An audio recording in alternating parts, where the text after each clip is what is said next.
السلام علیکم ناظرین، آپ دیکھ رہے ہیں سید موٹیویشن اور میں ہوں آپ کا میزبان سید اسد علی۔ میری طرف سے میرے جتنے بھی ناظرین اور سامعین ہیں، میں سب کو عمیق قلب سے عید کی خوشیوں کی بہت بہت مبارکباد پیش کرتا ہوں اور دعا کرتا ہوں کہ اللہ تعالیٰ آپ سب کو ایسے ہی عید کی بہت سی خوشیاں عطا فرمائے اور یہ خوبصورت دن آپ کی زندگی میں بار بار آئے۔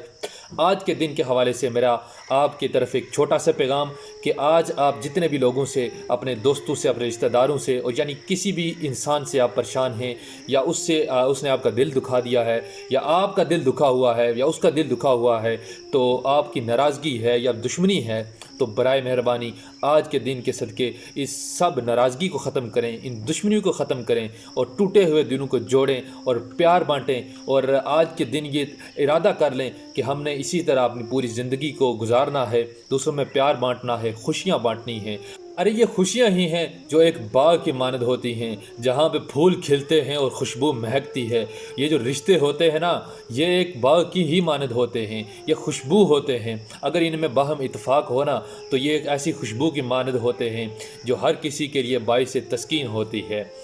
اسی نسبت سے آپ کے سماعتوں کی نظر ایک خوبصورت سا شعر عرض کرتا ہوں۔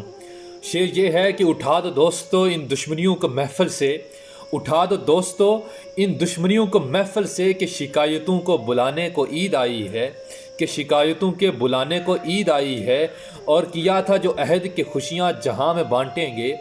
کیا تھا جو عہد کہ خوشیاں جہاں میں بانٹیں گے، اسی عہد کو نبھانے کو عید آئی ہے، اسی عہد کے نبھانے کو عید آئی ہے۔ والسلام۔